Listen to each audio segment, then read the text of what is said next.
Good morning, dear all. Our fourth chapter is going on tribal Dikus and the vision of golden age. And students, we have done this chapter till you know how uh, forest laws affected the life of the tribal people. So new laws has been made by the British people. How they affected? Okay, so they totally means separated from the forest, the use of forest produce. Okay, Britishers were not allowed to the tribal to use anything without their permission. Okay, now today's topic we will talk about trade, the problem with trade, right? Means the role of traders and money lenders, right? So here, as we know that during 19th century, so the tribal groups found that traders and money lenders were coming into the forest, right? So and they were wanting to buy forest produce and all. So what they were offering when they were when sometime they were buying something from the tribal people, they were giving them cash. Okay, cash and all, and asking them to work for a wages. But now what was the problem? But now the tribal people were not having any work to do, because they were totally depending only on the forest produce, but now it was totally banned. So who were coming now? That's why the money lenders and the traders were coming to the forest. Why?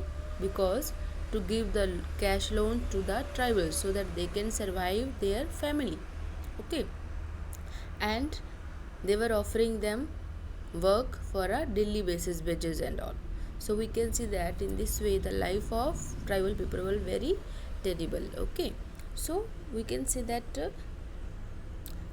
slowly the whatever the tribal people, they were not knowing what is going on, but slowly they are going to understand. Okay, so we will in 19th century we have done already also.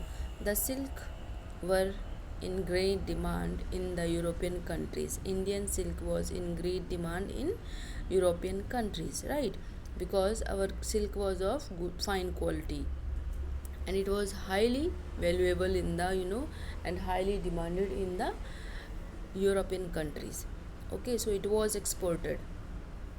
Whatever example is given here, Hazaribagh example is given here, in which is in present day it is in Jharkhand. So the tribal people, Santhalas, reared cocoons. Okay, so the traders dealing in silk sent in their agents. Means whatever the traders were there, they were sending their we can say that person which were known as agents and all. Okay, they were coming to collect cocoons and all from the tribal people, Santhalas people. Okay, they were buying this cocoon at very low price and selling and or trading with at high prices and making more and more profit. Okay, so how we, because the Santhala growers need to pay 3 rupees to 4 rupees per thousand cocoons, right? And when they were exporting to Vardhan, and Gaya, where they were said to be 5 times at the, we were all these they were sold, whatever cocoons they were traders or the agents of trader, they were taking, or we can say that they were buying these cocoons from the Santhalas people at just rupees 3 to 4, and they were selling to Gaya or wherever they were trading at 5 times high prices. So the middlemen, we can say that who were the middlemen? Agents. Okay, so they were the middlemen, getting rich and rich. Okay, only he was in profit, right? So because he made the, that time he made the deal between the tribal people and the other person, those who are in need of. Okay, mainly who were there? British people were there, right? So the silk grower earned very little. So whatever the other person, that can be agents, then can be money lender, that can be British people, they were earning a lot, they were in profit, right? So we can say that, as I told you already, the tribal people understanding slowly the whatever the ideology of the Britishers and the moneylenders and the traders.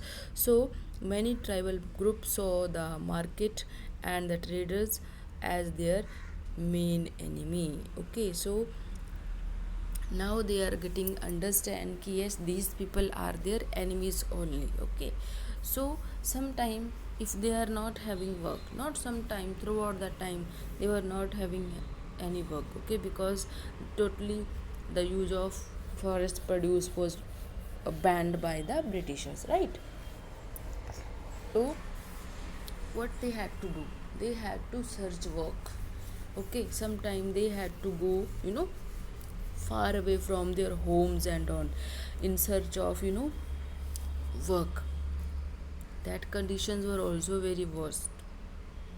From the late 19th century, tea plantations started coming up. Okay, and mining became an important industry.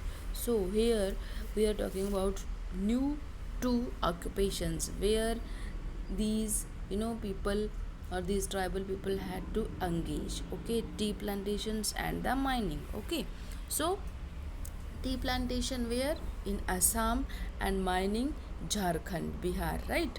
So they were moving to these areas so that they can earn some money for surviving and all. So they were we can say that uh, we can say that the conditions of them was very miserable. So because they were getting daily basis wages and all, and whatever wages they were taking, they were also very low. Okay, if we compare to the others, right? So in this you can see that in picture what is given here, how these two persons are standing. Okay, so 1920s, it is the scene of, I think, 1920s. The people of tribal, they were not having any work to do. So whatever work they are, if they are getting any work, whatever they are work getting, what happened with them, they were not getting proper salary, they were getting less salary or less wages. So students, in this we have seen what was the conditions, okay, of the people belonging to tribal and all. Okay, so they were slowly they were knowing ki whatever is going on, whatever present conditions for them, they are not good for them. That's why they started hate the market, as well as the traders, as well as the agents and all. Okay, when they started hate, what will be the next step? There will be a revolt. Okay, so this revolt we will talk about tomorrow. Okay, till then, take care, keep learning.